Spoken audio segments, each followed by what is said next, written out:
Hello students, कैसे हैं आप लोग। आई होप आप लोगों की पढ़ाई जो है वो बहुत अच्छी चल रही होगी। देखिए, आज का जो हमारा टॉपिक है वो है होम रूल लीग आंदोलन। ठीक है, आप लोगों को पता है, ये आप लोगों के सिलेबस में भी है, तो चलिए आइए जान लेते हैं इसके बारे में थोड़ा।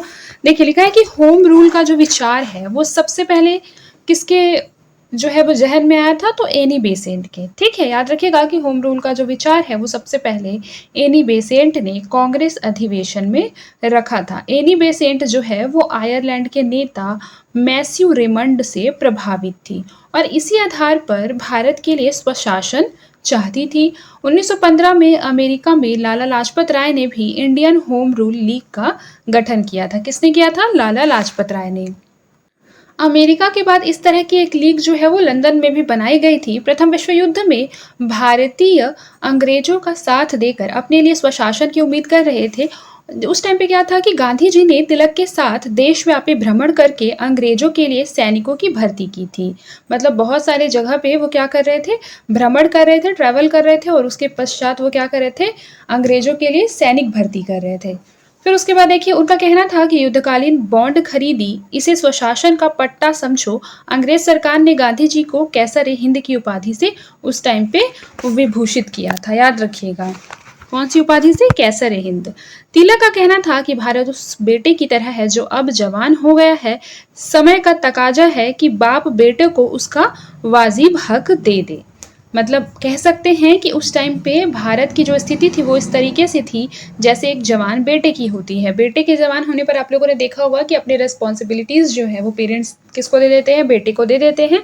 तो वही तिलक कहते हैं कि अब वह समय आ गया है कि जो बेसिकली जो उसका हक है बेटे का, वह अब बेटे को सौंप दिया जाए। यानी भारत को अब स्वशासन प्रदान कर दी जाए। आगे देखिए, लिखा है तिलक के अनुसार, मेरा अंग्रेजों को इस देश से निकालने का कोई उद्देश्य नहीं है।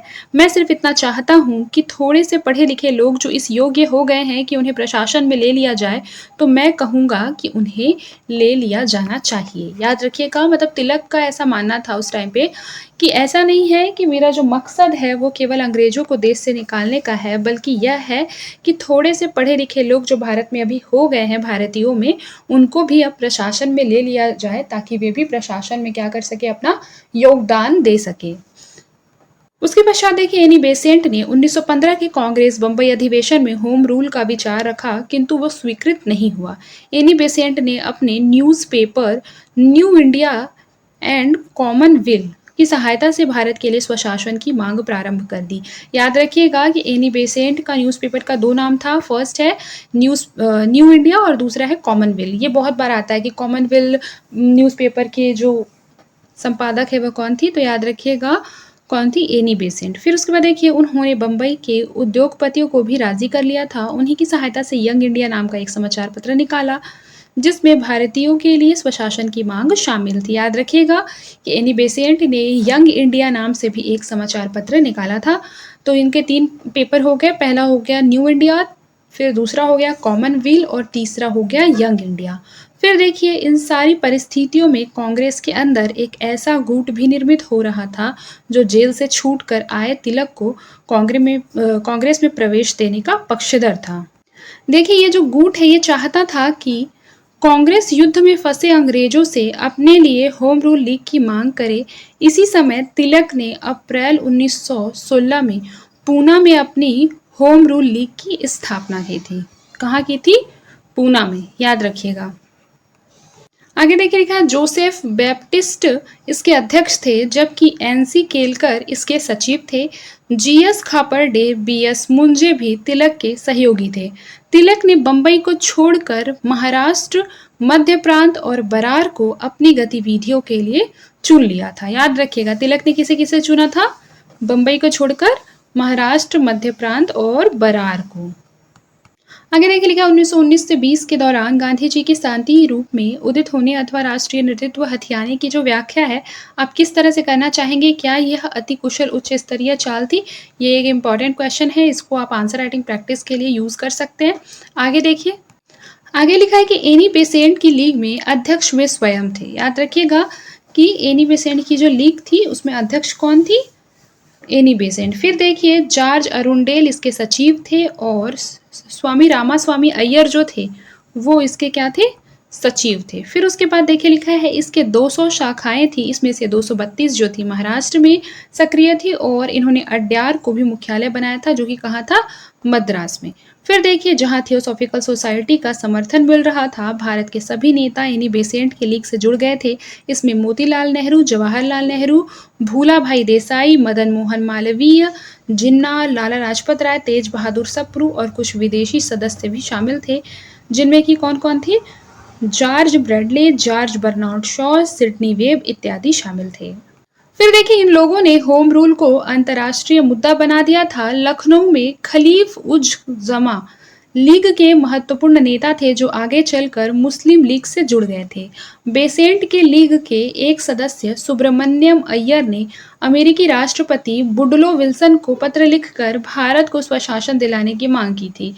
तिलक ने भी फ्रांस के राष्ट्रपति क्लीमेंशो को पत्र लिखकर भारत में ब्रिटिश शासन की आलोचना की और स्वशासन की मांग की। फिर देखिए संगठन के स्तर पर तिलक की लीग शक्तिशाली थी। संगठन के स्तर पर तिलक की जो यह लीग थी वो क्या थी, शक्तिशाली थी, सुदृढ़ थी। होम रूल लीग वालों ने उस टाइम पे ऐसे कई मुद्दे उठाए जो आगे चलकर गांधीवाद का आधार बनने वाले थे। इस चीज को भी याद रखिएगा। उदाहरण के लिए देखिए जैसे वन कानूनों का मुद्दा हो गया, शराबबंदी हो गई, फिर है नमक कर हो गया, बढ़ा हुआ राजस्व, उसके पश्चात है स्वराज इत्यादि। ठीक है, इन सभी को होम रूल लीग आंदोलन वाले लोगों ने उठाया था। उसके पश्चात आगे देखिए लिखा है कि तिलक ने गौ रक्षा का मुद्दा भी उठाया और गौ रक्षा समितियां स्थापित की। गांधी जी ने क्या किया, गौ रक्षा संघ को स्थापित किया। किसे स्थापित किया, गौ रक्षा संघ को। फिर उसके पश्चात देखिए यहाँ क्या लिखा है कि तिलक का कहना था कि स्वराज मेरा जन्मसिद्ध अधिकार है और मैं उसे लेकर रहूंगा। ये हम लोगों ने बचपन से पढ़ा है। मान लीजिए स्टेटमेंट दे देता और पूछेगा यह कथन किसका है, तो याद रखिएगा बाल गंगाधर तिलक। तिलक के लीग में वर्चस्व कोंकणी ब्राह्मणों का था, हालांकि गैर ब्राह्मण मराठियों की संख्या जो थी वो अधिक थी। आगे देखिए लिखा है बेसेंट की लीग में मजदूरों के नेता बीपी वाडिया सक्रिय थे, जिन्होंने मद्रास लेबर यूनियन का क्या कर दिया था, गठन कर दिया था और गठन करके नियमित सदस्यता के साथ मजदूरों के आंदोलन को आगे बढ़ाया था। बेसेंट की लीग में तमिल ब्राह्मणों के साथ जम्मू कश्मीर के ब्राह्मण, उत्तर प्रदेश के कायस्थ, कुछ मुसलमान नेता, सिंध और गुजरात के व्यापारी शामिल थे। इस समय जिन्ना और मुस्लिम लीग और कांग्रेस का गठबंधन करवा के हिंदुओं और मुसलमानों को एक मंच पर लाना चाहते थे।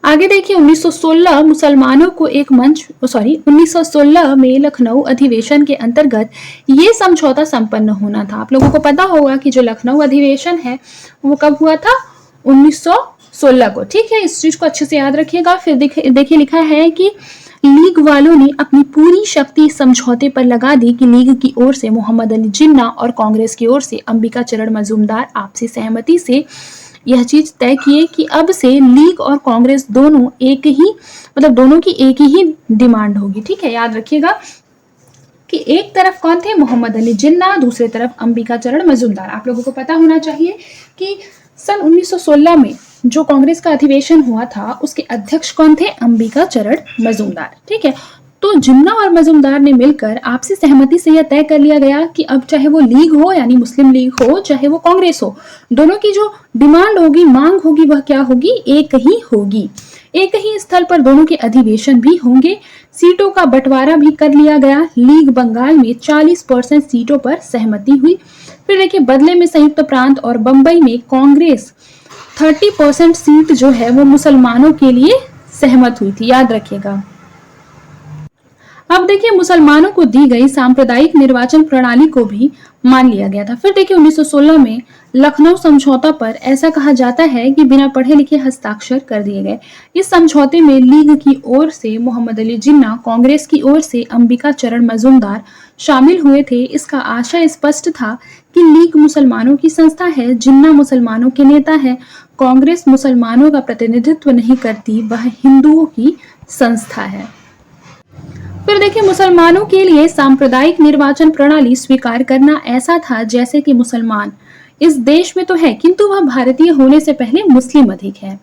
फिर उसके बाद देखिए लिखा है कि मुसलमानों के अपने पृथक राजनीतिक अस्तित्व है। आगे चलकर नेहरू रिपोर्ट में सांप्रदायिक निर्वाचन प्रणाली से हटना कांग्रेस के लिए क्या हो गया, घातक सिद्ध हो गया। लिखा है मुस्लिम संप्रदायवादी आरोप लगाने लगे कि कांग्रेसी राज्य में मुसलमानों के हित की जो है वो सुरक्षा नहीं की जा रही है, किंतु यह निष्कर्ष परिणाम आने के बाद के हैं, जबकि समझौते का जो मूल्यांकन है वो तत्कालिक परिस्थितियों के संदर्भ में होगा, जहां की यह आवश्यक हो गया था कि जो हिंदू है और मुस्लिम दोनों एक ही मंच पर आए और ये समझौता इस बात में सफल रहा। देखिए आगे की कहानी देखिए, वर्ष 1916 से 22 के बीच मुस्लिम लीग और कांग्रेस के जो संबंध है वो अच्छे होने लगे थे। इस समझौते के कारण ही लॉर्ड मॉन्टेग्यू को घोषणा करनी पड़ी कि स्वशासन भारत की संवैधानिक प्रगति था एवं स्वाभाविक मुद्दा है और अंग्रेज सरकार उस पर विचार कर रही है। किंतु जैसे ही लॉर्ड मॉन्टेग्यू की घोषणा हुई, लीग के नेताओं में क्या आ गया, दुलमुलपन आ गया। ठीक है, एनी बेसेंट आगामी 1919 के एक्ट को पर्याप्त मानने लगी।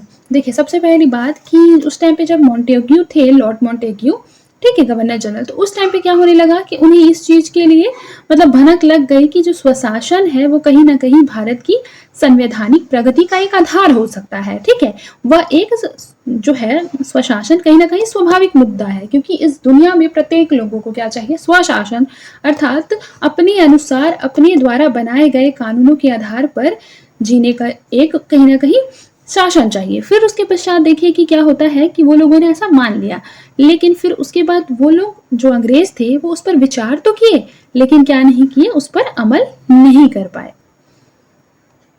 फिर आगे क्या होता है, किंतु समर्थकों के पहुंचने पर आंदोलन की बात कहती थी।